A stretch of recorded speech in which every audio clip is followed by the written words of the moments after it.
அனைவருக்கும் வணக்கம். அண்ணன் சீமான் அவர்கள் நேற்றைய தினம் சென்னையிலிருந்து காரைக்குடி நோக்கி, அதாவது அவரோட சொந்த ஊர் அரணையூருக்கு வந்திருந்தாங்க. அப்போ வரிசையா அவர் சந்திக்கக்கூடிய பல இடங்கள்ல ஊடகவியலாளர்களை யாரையுமே சந்திக்கல, அதை மறுத்திருக்காங்க.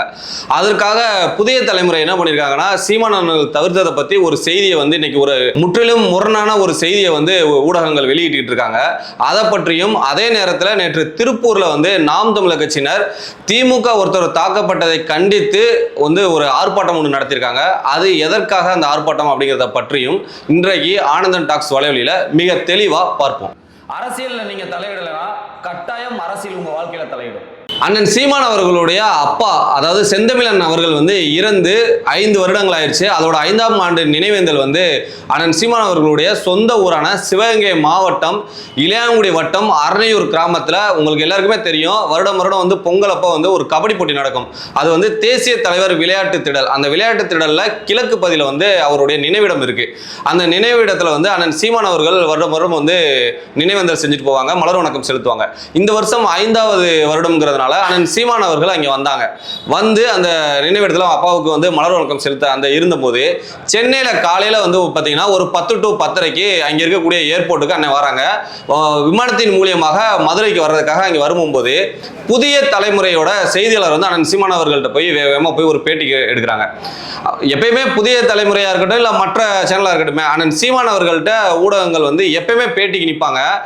அண்ணன் ஒரு ஆர்ப்பாட்டம் பண்ண போறாங்கன்னு வச்சுங்களேன், அந்த ஆர்ப்பாட்டத்தை பற்றி ஒரு 10 நிமிடம், அந்த ஆர்ப்பாட்டம் எதற்கு நடக்குது, அந்த போராட்டம் எதற்கு நடக்குது அப்படிங்கிறத விவரிப்பாங்க. அதன் பிறகு உங்களோட கேள்விகளை கேளுங்கப்பா அப்படின்னு சொல்லுவாங்க. இவங்க எப்பயுமே ஒரு கான்ட்ரவர்சியான கேள்வியை எப்பயுமே கேட்பாங்க.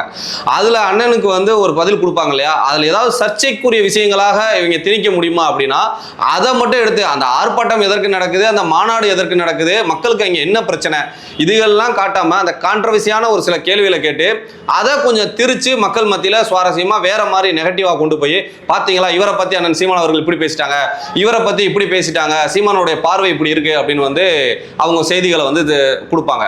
அது மாதிரி நேற்று அண்ணன் சீமான் அவர்களை சந்திச்சு இந்த தேர்தலுக்கு பிறகு 2026 சட்டமன்ற தேர்தலுக்கு பிறகு ஏதாவது ஒரு விஷயத்த கடத்திடலாம் அப்படின்னு அண்ணன் சீமான் அவர்கள்ட்ட ஒளி வாங்கிய நீட்டும் போது அவங்க என்ன பண்ணிட்டாங்க அப்படின்னா, புதிய ஆட்சியை பத்தி ஒரு கேள்வி கேட்கிறாரு.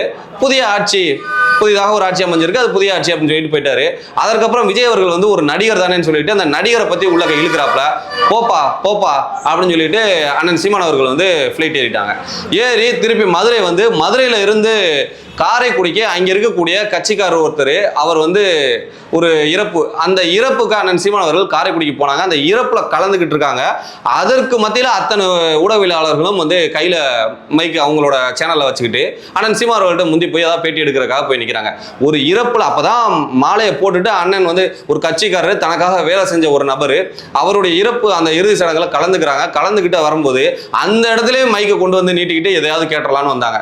அதையும் அண்ணன் அவர்கள் தவிர்த்துட்டு அங்கிருந்து காரைக்குடியில இருந்து அரணையூருக்கு கிளம்பி அங்கே வராங்க. அப்பாவுக்கும் மலர் வணக்கம் செலுத்திட்டாங்க. மலர் வணக்கம் செலுத்திட்டு அதுல இருந்து வாகனத்துக்கு வர அந்த இடைப்பட்ட கேப்புகளை அங்கேயும் போய் சேனல்ஸ், ஒரு சேனல் அதாவது புதிய தலைமுறை மட்டும் கிடையாது, இன்னும் இருக்கக்கூடிய மற்ற மீடியாக்களும் சேர்ந்து தான் எப்படி பார்த்தாலும் ஒரு 6-7 சேனல்ஸ் மேல இருக்கும். அவங்களோட அந்த ஒளிவாங்கிகள் கையில இருக்கு. அதை வச்சுக்கிட்டே பேட்டி எடுக்கிறக்காக நிற்கிறாங்க. அங்கேயும் அண்ணன் தவிர்த்துட்டாங்க.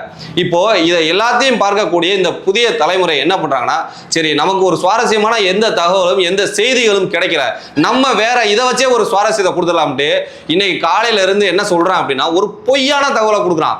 என்ன கொடுக்குறான் அப்படின்னா, விஜய் அவர்கள் ஊடகத்தை சந்திச்சாத்தேன், இது வரைக்கும் விஜய் அவர்கள் பிரஸ்ஸை சந்திக்கவே இல்லை, மீடியாவை சந்திக்கவே இல்லை. விஜய் அவர்கள் ஊடகத்தை சந்திச்சாதான், அதாவது தமிழ்நாட்டினுடைய முதல்வர் விஜய் அவர்கள் ஊடகத்தை சந்திச்சாதான் அதன் பிறகு நான் சந்திப்பேன் அப்படின்னு அண்ணன் சீமான் அவர்கள் திட்டமிட்டு இருப்பதாக, அந்த வார்த்தையை கவனிங்களேன், திட்டமிட்டுட்டாருன்னு சொல்லல, திட்டமிட்டு இருப்பதாக அப்படின்னு போட்டு தகவல் வந்துச்சு.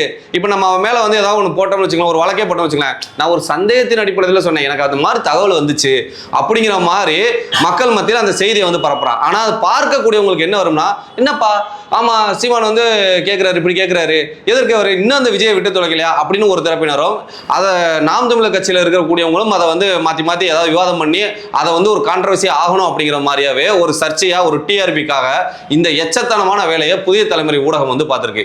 இப்ப நம்மளோட அடிப்படை கேள்வி என்னன்னா, ஒரு ஊடகத்துக்கு பேட்டி என்பது எதற்காக கொடுக்குறாங்க? இப்போ அண்ணன் சீமான் அவர்கள் வெளியில வராங்க, வள்ளுவர் கோட்டத்தில் ஒரு ஆர்ப்பாட்டம், ஏதோ ஒரு சம்திங் அப்படிங்கிறதுக்காக ஒரு ஆர்ப்பாட்டம் நடக்கும், ஒரு மக்கள் பிரச்சனைக்காக. அந்த பிரச்சனைக்காக தான் பத்திரிகையாளர்களாக கூட்டி பத்திரிகையாளர் வந்திருக்கும் போது அண்ணன் சீமான் அவர்கள் வந்து அதுக்கு பதில் அளிக்கிறாங்க. அதை காட்டணும். இந்த ஆர்ப்பாட்டத்தில் சீமான் இதுக்காக கலந்துக்கிட்டாங்க, இது மக்கள் பிரச்சனைக்காக குரல் கொடுத்துருக்காங்க, அதை காட்டுறது இல்லை. இதெல்லாம் எது மக்களுக்கு தேவையோ அதை பற்றி இந்த ஊடகங்கள், இந்த டிவி சேனல் காட்டுறது இல்லை.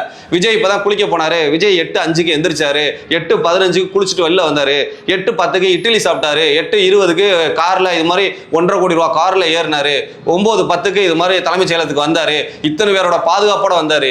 என்னையா அது? ஆபாசமான விஷயங்கள், இந்த மாதிரி மக்களுக்கு தேவையில்லாத இந்த மாதிரி விஷயங்கள்ல தான் இன்னைக்கு இருக்கக்கூடிய இந்த ஊடகங்கள் அனைத்தும் கவனம் செலுத்துது. இன்னைக்கு விஜய் அவர்கள் வந்து இன்னைக்கு ஆட்சி அமைச்சிருக்காருன்னா அதற்கு முழு காரணமும் இவங்க தான்.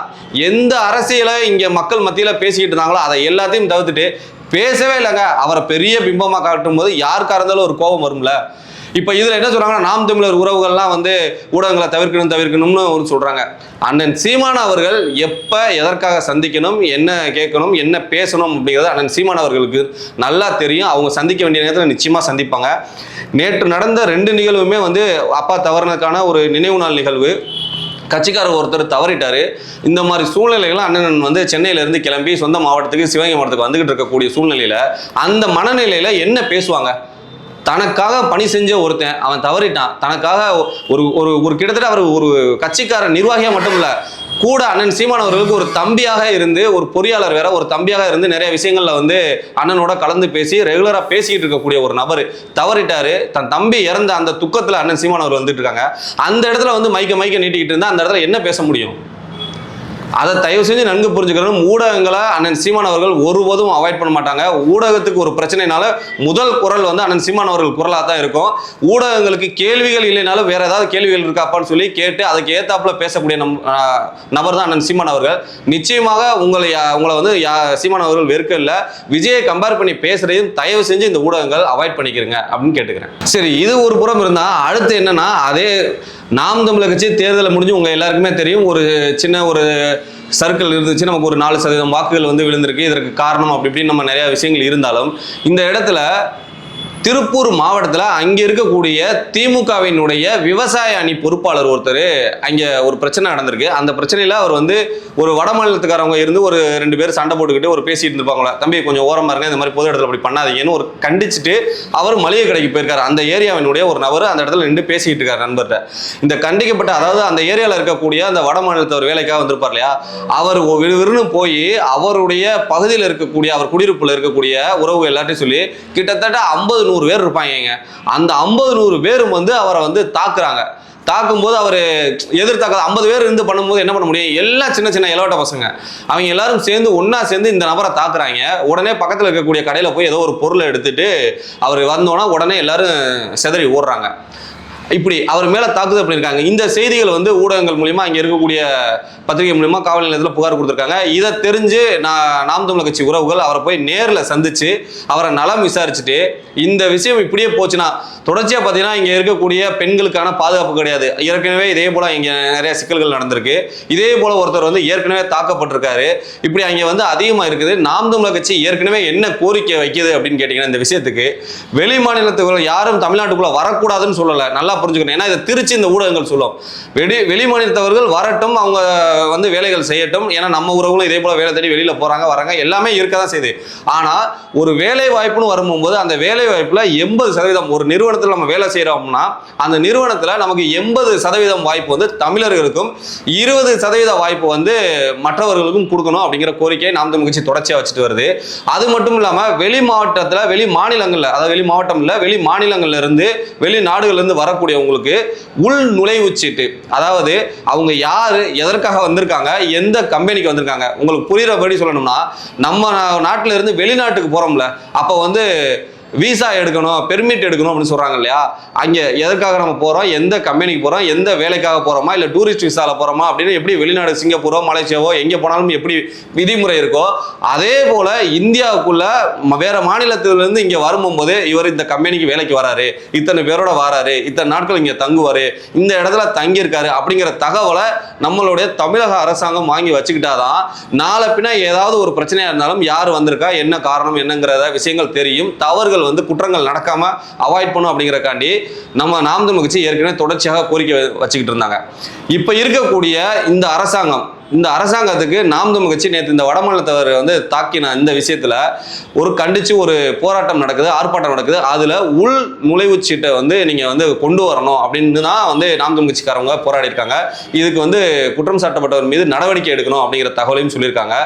ஒரு நீண்ட தேர்தலுக்கு பிறகு நாம் தமிழர் கட்சி இந்த அளவுக்கு வீரியமா செயல்படாத இதோட போயிடும் அப்படின்னு நினைச்சுக்கிட்டு இருக்கவங்க மத்தியில பெருந்திரளா ஒரு கூட்டத்தை கூட்டி அங்க இருக்கக்கூடிய யார், அதாவது நாம் தமிழர் கட்சிக்காரருக்காக போகல, யாரோ ஒருவர் அங்கே திமுக காரராக இருந்தாலும் அவர் என்னுடைய நிலத்தை சேர்ந்தவர், என் மண்ணை சேர்ந்தவர், தமிழர், மக்களின் நலன் சார்ந்து அவங்களுக்காக எந்த ஒரு பிரச்சனை இல்லாலும் கூட நாங்கள் நாம் தமிழர் கட்சி நிற்போம் அப்படின்னு நின்று அங்கே மறுபடியும் மீண்டு ஒரு போராட்டத்தை, மிகப்பெரிய அளவில் ஒரு போராட்டத்தை நடத்தியிருக்காங்க.